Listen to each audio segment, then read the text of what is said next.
Olá! O Objetivo programou uma série de entrevistas com mulheres protagonistas com foco na história. E hoje nós vamos falar das mulheres que marcaram a sua história com a matemática. E para esse tema, eu trago aqui hoje a professora Cláudia Maciel, ela que é coordenadora de matemática dos anos iniciais do Colégio Objetivo. Eu quero agradecer aqui a sua presença. Obrigada, Cláudia, por ter Obrigada vindo. pela oportunidade. É um prazer estar com vocês e falar sobre a matemática, que é um componente curricular e um conhecimento tão importante, né, no dia a dia e para a humanidade. Ô, Cláudia, por que que a gente precisa fazer esse recorte das mulheres na matemática?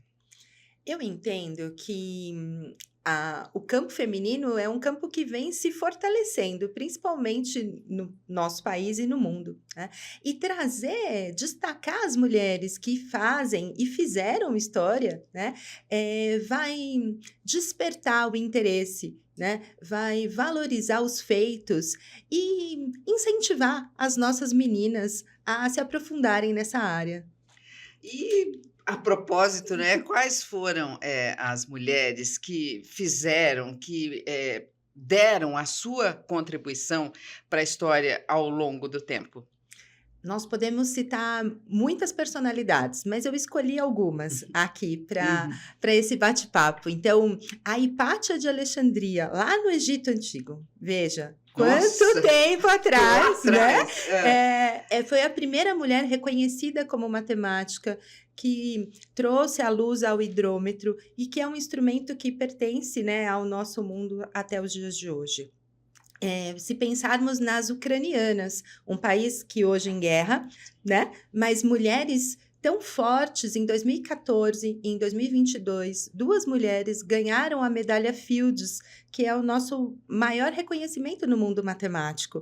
Então, por que não também destacar essas personalidades, não é? Que trazem reconhecimento e estudo e aprofundamento para o tema matemático. Aqui no Brasil, a professora Maria Lúcia, ela foi a primeira doutora em matemática no Brasil. E ela trouxe um apoio muito forte à pesquisa e ao ensino da matemática.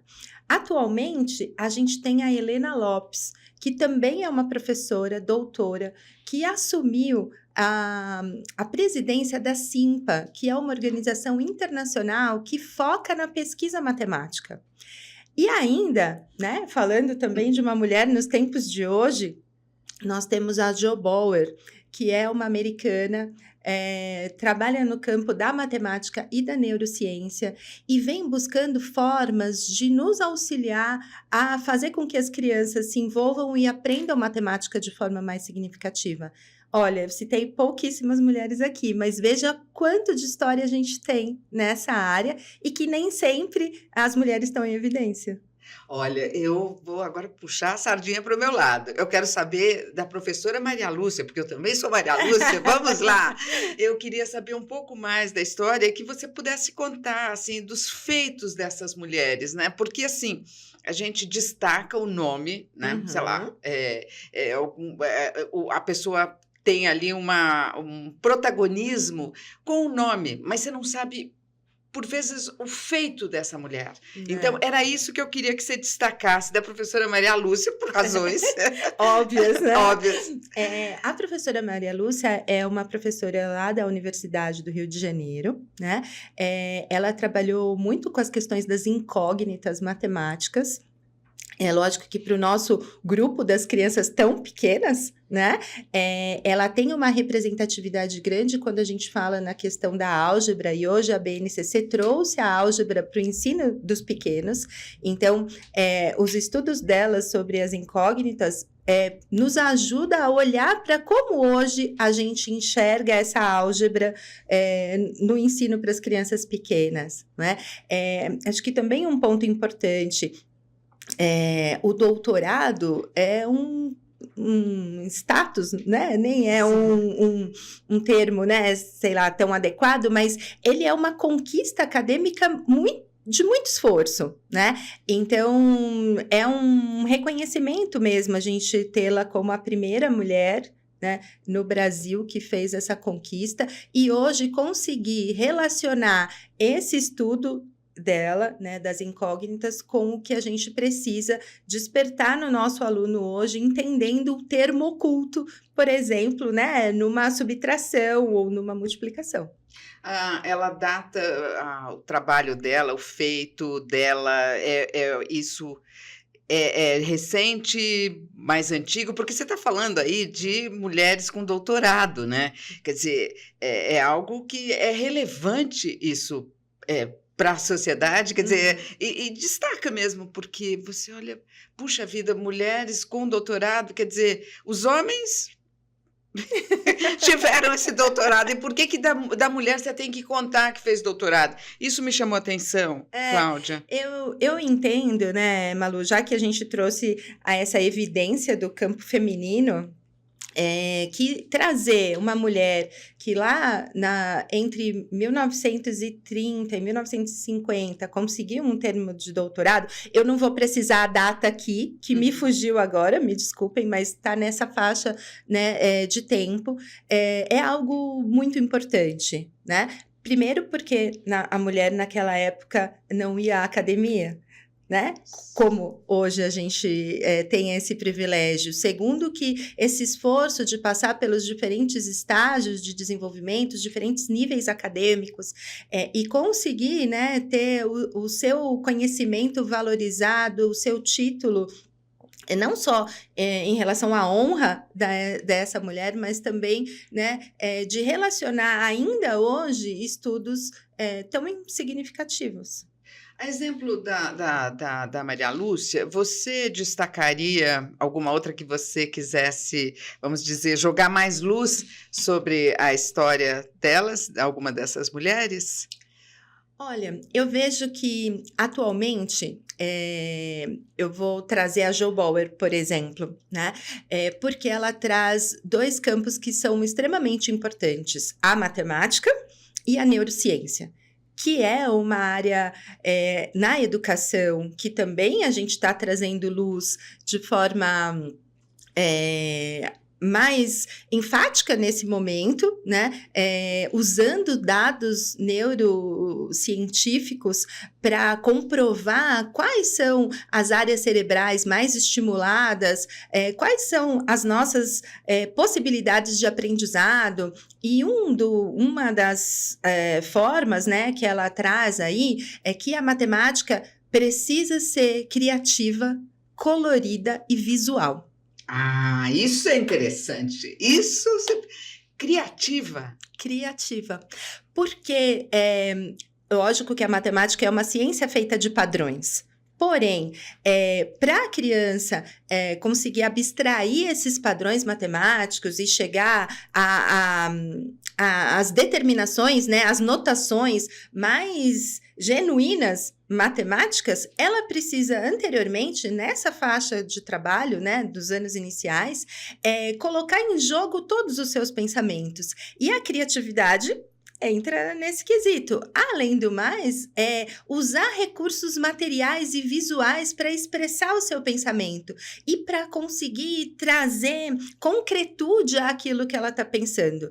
Não dizendo que a matemática precisa ser 100% concreta, não é nesse sentido, mas de que esses são recursos que traduzem de uma forma muito efetiva para a criança pequena os seus pensamentos matemáticos e vão contribuindo para a abstração. Você falou de criativo, você falou 3 características, são as outras 2.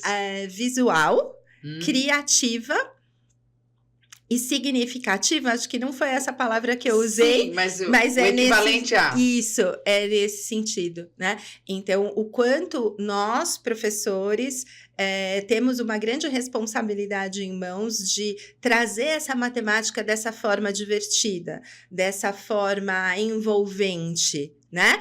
Para que a criança consiga se envolver, né, com esse caminho e chegar às notações científicas e chegar à abstração e chegar aos cálculos tão evoluídos, né, que a ciência nos traz. Ô, Cláudia, pegando um exemplo mesmo como a gente faz para criança, né? Então, assim, eu fico imaginando, a hora que você estava, vamos dizer, teorizando sobre isso, eu estava pensando, né?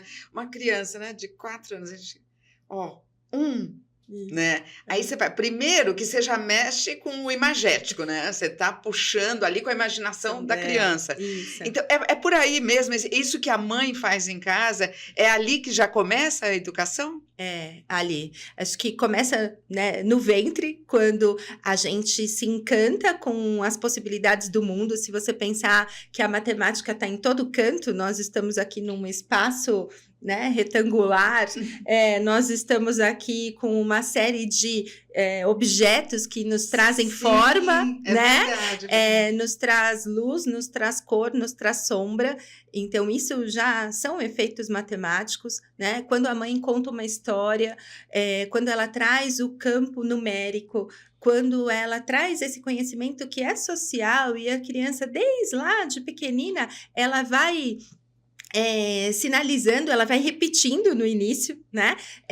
Para depois trazer todo o significado ao longo da escolaridade. Então, trazer à luz das crianças, né, esses conhecimentos, esses saberes, é algo que a família nos ajuda muito, e nós, na escola, né, com toda essa intenção de trazer o conhecimento científico, também buscamos alternativas de unir esse imaginário, de unir as histórias, né, temos belíssimas histórias que trazem conceitos matemáticos. Alice no País das Maravilhas, por exemplo, é uma delas, que vão desenvolvendo esse pensamento e conseguindo favorecer esse conhecimento da criança. Você falou da história, né, de Alice no País das Maravilhas, né? Criança gosta muito de história, né? Muito. E como é que é possível você contar a história já querendo puxar para o lado da matemática, Cláudia? A gente construiu o material didático do Objetivo, não é, Malu? Com essa premissa, integrando temas e histórias. A Alice é uma que está, né, em um dos nossos materiais, e conforme o professor vai contando essa história, ele para num momento crucial, né, para a criança imaginar aquele contexto. Então, por exemplo, quando a Alice bebe o líquido e ela cresce. Então, como ela cresce? E as crianças trazem, né, nas suas palavras, nos seus gestos, esse crescimento, e a gente vai trabalhando, por exemplo, a proporcionalidade. Ela esticou, então ela está proporcional, a gente consegue vê-la numa imagem esteticamente bonita e, logicamente, as crianças muito rápidas, né, nos dizem, não, tá torto, tá esticado, né, com as palavras delas, e a gente vai trazendo os conceitos, né? Não, olha, vamos usar um recurso que é uma malha quadriculada, vamos contar os quadradinhos para entender se a imagem dela, da Alice, quão proporcional ela está ou não está. E essa é uma experiência concreta, real, né, que as crianças vivenciam nas unidades, correlacionada à história, à matemática, a conceitos, e vendo as crianças, né, nas suas experiências, o encantamento pela história. Então, elas querem saber o que vai acontecer depois, né? Porque ela bebe o primeiro líquido, fica muito pequena, depois ela bebe o segundo líquido e fica muito grande, e depois? E, ao mesmo tempo, o professor, né, com a sua sabedoria, com a sua experiência, com o seu conhecimento, vai fazendo essas pausas nos momentos mais adequados para que a criança mergulhe nesse saber. E depois ela registra com as suas palavras, né, aquela experiência tão emocionante que ela viveu. E isso faz com que a matemática se torne viva, né? Isso faz com que eles não tenham um certo receio, que é algo que foi construído em algumas gerações, de que a matemática era muito difícil, né? De que algumas pessoas não aprenderiam matemática de forma alguma, né? E a gente vem buscando desmistificar isso, de que todos somos capazes de aprender a matemática em qualquer tempo da nossa vida, né? Basta ter esses recursos. Agora você vê que interessante, né? Preciso que uma mulher, né? Foi preciso que uma mulher pensasse sobre isso, entendesse esse lado, o feminino mesmo, ali presente na escola, no saber, né? E aí puxasse para esse entendimento que se tem hoje, né? E eu vejo que você fala, assim, por exemplo, à medida que se estuda sobre a vida dessas mulheres, parece que a matemática fica mais fácil, né? Fica. Cláudia, tem alguém que você quer destacar mais dessas personagens aí? Porque cada uma que você fala, a gente puxa aqui os fios. Olha, se a gente pensar na geometria, né, a ucraniana Miriam, não sei agora, A desculpa. pronúncia, nós vamos ficar devendo. Vamos ficar devendo a pronúncia. Da ucraniana, ela trouxe que foi a primeira medalhista, né, do Honra ao Mérito, da medalha Fields. Ela trouxe um olhar muito importante em relação à geometria, que eu comecei falando dela aqui, né, dos aspectos geométricos e o quanto eles têm a ver com a nossa questão espacial, e ela também trouxe, né, nos seus estudos, um avanço sobre o ponto de vista desse olhar geométrico, que eu vejo que nós precisamos também avançar, né, sobre o ponto de vista de nos determos mais, de ter um aprofundamento nesse olhar, aproveitando com mais força, sabe? Tudo que o mundo aí que nos cerca tem a nos oferecer, né? Então, acho que a questão geométrica é um ponto importante. A gente trabalha na escola com diferentes recursos, né? Mas é algo que ela nos deixa de lição de casa para que a gente possa avançar ainda mais no nosso olhar. Agora, quando você fala dessa lição de casa, como é que você leva isso para a criança ali nos anos iniciais? Por exemplo, esse ensinamento, né? Porque nós estamos discutindo aqui a questão do protagonismo das mulheres, né? E que isso é super importante falar, né? Nessa série de entrevistas aí que nós estamos fazendo, realmente realçar o papel da mulher. Agora, sim, por exemplo, você tem essa, vamos dizer, essa cientista ucraniana. E como é que você leva o ensinamento dessa grande mulher para a sala de aula?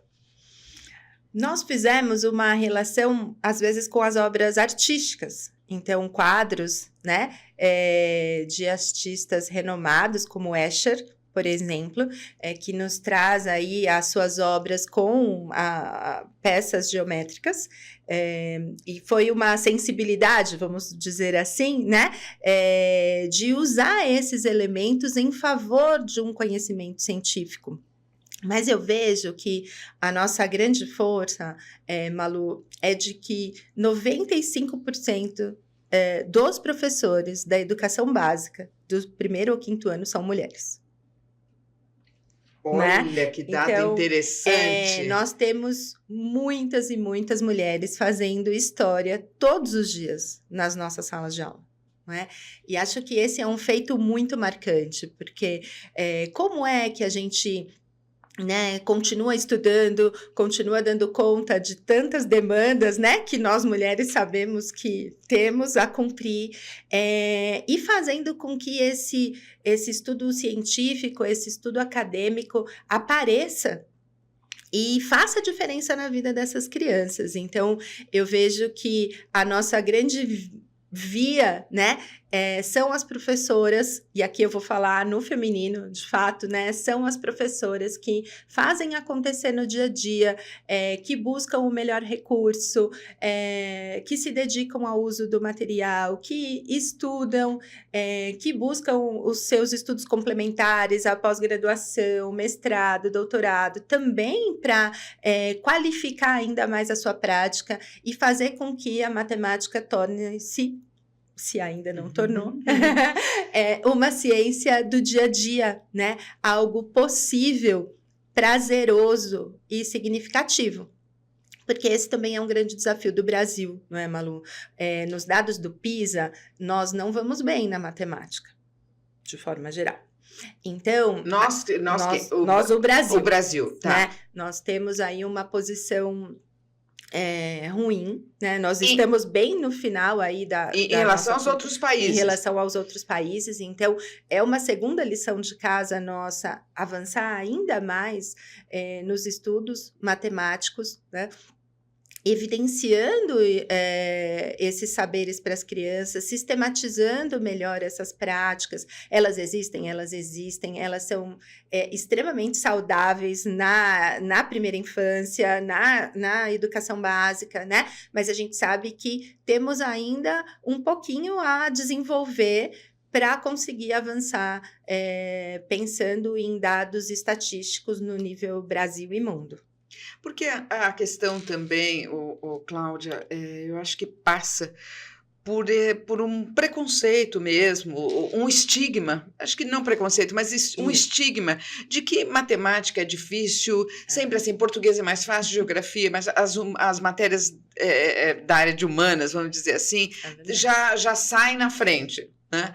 E matemática não, né? E assim, e me chama a atenção como que as mulheres, né? Você está dizendo que os homens professores não estão lá nos anos iniciais, né? Não quer dizer que eles não existam, tem gente ali. Sim, tem. Mas, vamos dizer, o destaque tem sido as mulheres, né? Por que as mulheres ensinando matemática de uma forma a desmistificar essa crença, né? Essa idiosincrasia que a gente tem em torno da matemática, Cláudia?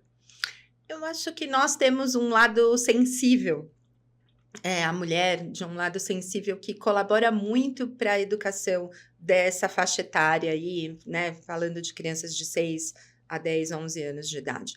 Nós temos muitos homens trabalhando com a matemática já nos anos finais do fundamental, no ensino médio, né? Nós temos uma classe aí dos homens muito à frente, mas eu entendo que esse vínculo da mulher com essa criança que está conquistando essa língua materna, num primeiro momento, né? Que vai precisar integrar os conhecimentos matemáticos com a língua, que é um grande desafio, porque às vezes as crianças pensam, elas materializam ali num recurso, porém faltam palavras para que elas expliquem, né? E nós conseguimos ter um pouco mais de paciência ou de entendimento, né? Desse fazer. Mas eu entendo também que o lado objetivo do ser masculino, né, é extremamente importante para trazer ali esse enfoque, esse enquadramento sobre o ponto de vista de algo mais formal, que vai acontecendo nos anos finais desse ensino, né? Então, a gente começa de uma forma mais lúdica, mais interativa, mais divertida, mais criativa, né? Para que, ao longo do tempo, ele possa ir sistematizando e abstraindo esse saber. E ali os homens contribuem com a objetividade deles, né? Trazendo muito da ciência para que eles façam as novas relações. Então, eu entendo que faz sentido, né? A gente ter esse número mais significativo ou maior de mulheres nesses anos da escolaridade, para que haja essa condição aí de algo mais racional, né? Que é característica também da matemática, né? Ser mais racional. e conseguir transformar isso num aprendizado significativo aí para todos. Cláudia, você falou uma expressão que eu gostei muito, né? A língua materna, né? Quer dizer, à medida que assim, a matemática vai entrando, vamos dizer, né, nessa língua materna da criança, né? E aí ele será um adulto diferente e que vai melhorar essa estatística do Brasil, né? Esse trabalho que vocês estão fazendo, eu acho que vai transformar o país, mas tem que começar da base mesmo, né? Então, eu queria entender se você acha que as mulheres estão conseguindo, vamos dizer, ensinar as crianças na língua materna com a matemática de forma eficiente. Sim, acredito que sim. Tem um grande esforço e um aprendizado contínuo, né? Para que a gente tenha eficiência, eficácia no nosso trabalho nessa faixa etária. Eu acredito que sim, né? Mas, de fato, tem aí uma integração, né? Importante de se fazer, porque a própria ciência, a matemática, traz terminologias próprias, não é? E que essa criança precisa estar mais madura para conseguir trabalhar com ela, compreendê-la e aplicá-la no seu dia a dia, né? Porque sem uma aplicação na sua vida real, todo esse saber também, né, fica sem sentido. As crianças acabam perguntando, mas para que serve isso mesmo? Então, essa é uma missão nossa, né, de trazer esse sentido e de que elas vejam a aplicação de tudo que elas estudam na matemática, na língua, na sua vida prática. Cláudia, para a criança tem que ser divertido, né?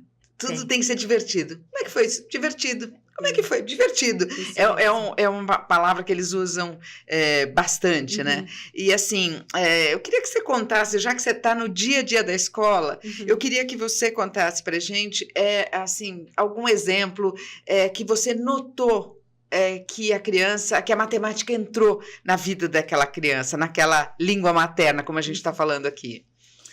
A gente observa isso, por exemplo, eu estava assistindo uma das aulas em que as crianças estavam jogando aquele jogo do pega-varetas, que é um jogo comum, né? Que está no Brasil e no mundo. E elas tinham que fazer lá as suas contabilidades depois das varetas, né? Depois que elas fizeram essa retirada das varetas. E você vê as crianças se ajudando nessa conta, né? Eles precisavam ali saber quem tinha vencido aquela partida, e ao mesmo tempo, um colaborando com o outro. Então, é um ponto importante do nosso mundo hoje, né? A colaboração, trabalhar em equipe. Nós vemos as crianças, muitas vezes, umas corrigindo as outras, então falam, não é 2, essa vareta vale 5. Ah, é mesmo, é 5. Então, e aí eles usam, às vezes, os dedos, os lápis, os pauzinhos, as diferentes representações para conseguir operar com aquela quantidade de varetas. Algumas crianças com cálculo mental bem desenvolvido, então já retêm, né, o número anterior e conseguem ir à frente, outras ainda não, precisam desse recurso. Mas depois elas usam e falam, nossa, 64, o número da minha casa é 64, olha que coincidência. Então, tem uma relação na vida, né? Uma outra criança fez uma outra pontuação e ela disse, esse é o número do meu sapato. Né? E aí, perto a pontuação dela, perto de outra, ela era um número inferior e ela falou, fiz poucos pontos dessa vez. Vamos jogar de novo? A próxima partida eu preciso pegar a vareta que vale 30 pontos. As conexões, né? Vão acontecendo. Então, parece uma coisa, né? Poxa, a criança vai na escola para jogar um jogo de varetas? Sim, ela vai. né? E nessa ação, o professor vai mediando, vai questionando, mas por que você acha que a vareta 30 é a melhor saída? Será mesmo que pegar uma vareta é a melhor saída? E eles ficam pensando e vem o colega com um feixe de varetas na mão e fala: ah, não, não é, deixa eu pegar uma outra vareta, né? Então, quais são as estratégias que a gente, de um jogo simbólico, muitas vezes, né, a gente leva para as nossas interações? Então, Sim.